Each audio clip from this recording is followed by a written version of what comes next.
एक इन्वेस्टर का मेरे चैनल के ऊपर सवाल आया कि सर मैंने कंपाउंडिंग के ऊपर एक वीडियो देखी है। मैं एक कॉलेज स्टूडेंट हूँ और मुझे लगता है कि मेरे पास टाइम पीरियड बहुत ज़्यादा है जिसकी वजह से मैं कंपाउंडिंग का सबसे ज़्यादा फ़ायदा उठा के अपने लिए बेस्ट रिटर्न्स बना सकता हूँ। तो क्या आप मुझे म्यूचुअल फंड्स की कुछ ऐसी कैटेगरी बता सकते हो जो एक स्टूडेंट के लिए सही हो? ये बात सुन के मुझे इतनी ज़्यादा खुशी हुई कि मुझे लगा कि जो चीज़ आज मैं अपने बारे में सोचता हूँ कि काश मुझे आज से 10 साल पहले किसी ने कॉलेज टाइम में ही एसआईपी करना किसी ने सिखा दिया होता, तो शायद आज मेरे पास ये टाइम पीरियड की वजह से ही एक अच्छा खासा वेल्थ तैयार हो गया होता। बट अब मैं टाइम में तो पीछे नहीं जा सकता जिससे मैं अपने कॉलेज टाइम में अपनी एसआईपी स्टार्ट कर लूँ। तो इसीलिए आज मैं इस वीडियो को बना रहा हूँ जिसके अंदर मैं कॉलेज स्टूडेंट्स के लिए स्पेसिफिकली म्यूचुअल फंड्स कौन से सुटेबल रहने वाले हैं, क्या-क्या चीज़ें एक कॉलेज स्टूडेंट को कंसिडर करनी चाहिए अपनी एसआईपी को करते टाइम, उन सारी बातों को इस वीडियो के अंदर डिटेल में कवर करूँगा ताकि आप भी राइट टाइम पे राइट नॉलेज के साथ अपनी इन्वेस्टिंग जर्नी स्टार्ट कर पाएँ। तो हेलो एंड वेलकम इन्वेस्टर्स रूपीफ्लेक्स की लेटेस्ट वीडियो के अंदर जहां पर मैं शुभम गुप्ता आपके लिए म्यूचुअल फंड इन्वेस्टिंग को आसान बनाता हूं।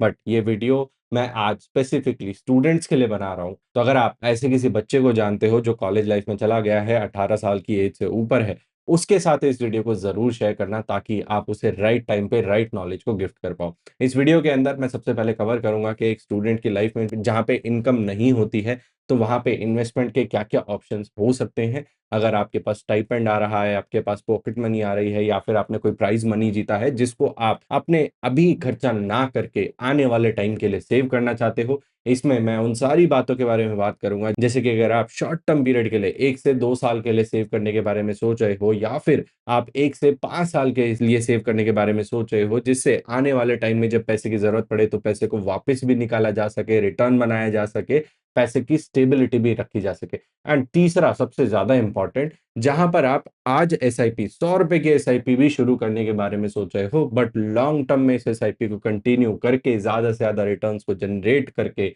आप अपने लिए रिटर्न्स को बनाना चाहते हो, तो ये 3 सेगमेंट इस वीडियो के अंदर रहने वाले हैं जिसके अंदर मैं अलग अलग कैटेगरीज के बारे में बात करूंगा, क्या क्या स्कीम मार्केट के अंदर एग्जिस्ट करती है उसके बारे में भी मैं बात करूंगा। वीडियो को स्टार्ट करने से पहले कुछ इंपॉर्टेंट चीज मैं आपके साथ शेयर करना चाहता हूँ जो कि आपको 18 साल के हो जाने के बाद कंप्लीट करा लेनी चाहिए। सबसे पहला है कि आप अपने पैन कार्ड के लिए अप्लाई कर दीजिए। ये पैन कार्ड जब आपका कंप्लीट हो जाएगा तब आपके पास बहुत सारे फाइनेंशियल ऑप्शंस ओपन हो जाते हैं जिसके अंदर बैंकिंग, इन्वेस्टिंग, स्टॉक मार्केट या फिर क्रेडिट कार्ड जैसे ऑप्शंस भी ओपन हो जाते हैं। जितना जल्दी आप इस प्रोसेस को कंप्लीट कराओगे उतना जल्दी आप फाइनेंशियल सिस्टम के अंदर अपनी पहचान बनाना शुरू करोगे और लॉन्ग टर्म में ये पहचान, ये सिबिल स्कोर, ये इन्वेस्टिंग स्कोर, ये सारी चीजें आपको आगे चल के हेल्प करने वाली हैं। तो इसीलिए पैन कार्ड अप्लाई करने के बाद आप अपने लिए एक बैंक अकाउंट ओपन कराओगे। इस बैंक अकाउंट को प्रेफरेबली आप पब्लिक सेक्टर बैंक के जैसे कि एसबीआई या पीएनबी के अंदर ओपन कराओ जो कि आप लॉन्ग टर्म तक कंटिन्यू कर सको। मेरी चॉइस यहाँ पे एसबीआई रहेगी क्योंकि इनका थोड़ा सा डिजिटल इंफ्रास्ट्रक्चर भी अच्छा है। प्राइवेट सेक्टर बैंक में अभी इसलिए नहीं बोल रहा हूँ क्योंकि वहाँ पे मिनिमम बैलेंस की एक रिक्वायरमेंट होती है जो शायद आप अभी अपने बैंक अकाउंट में मेंटेन नहीं कर पाओगे, जिसकी वजह से आपको पेनल्टी या चार्जेस फेस करने पड़ सकते हैं।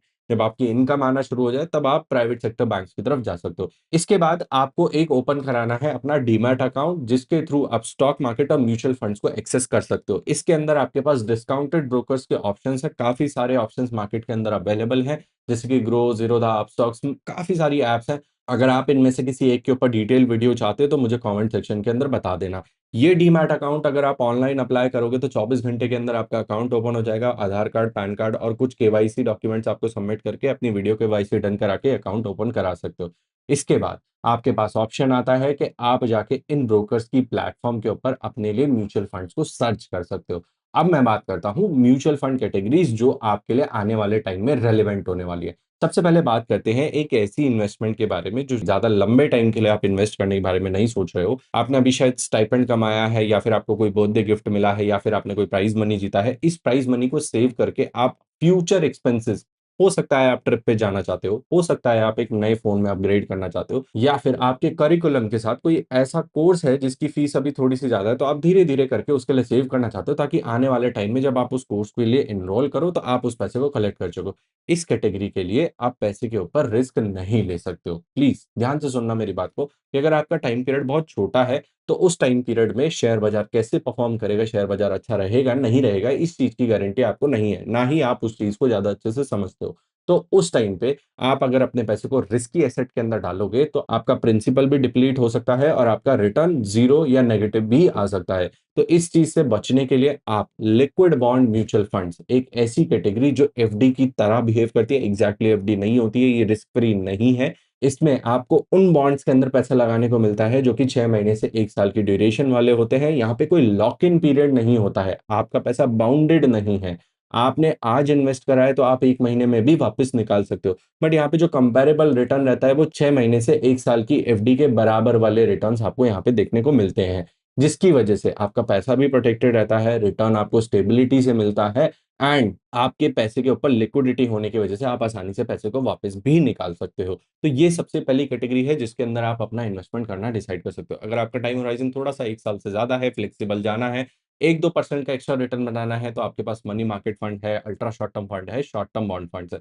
ये सारी चीज़ें आपको यहाँ पे देखने को मिल जाएँगी। सेकंड सबसे बड़ा ऑप्शन जहाँ पर आप अपने लिए अभी 1 साल में खर्चा करने के बारे में सोच नहीं रहे हो। आप सोच रहे हो कि मैं एक काम करता हूँ, मैं सारा का सारा पैसा जो भी मैं 1 साल या 2 साल के दौरान जो भी मैं पैसा कलेक्ट करने वाला हूँ, पॉकेट मनी बचा के, स्टाइपेंड जोड़ के, एक काम करते हैं जोड़ लेते हैं और जब जॉब के ऊपर जाएँगे तब उस टाइम पे अगर कोई चीज़ रिक्वायर्ड होगी, कपड़े खरीदने हैं, जूते खरीदने हैं या फिर कहीं भी कोई भी एक्सपेंस करना है, उस टाइम पे इस पैसे की मुझे ज़रूरत पड़ सकती है। तो उसके लिए आपको मैं एक कैटेगरी बताना चाहता हूँ जिसका नाम है मल्टी एसेट फंड।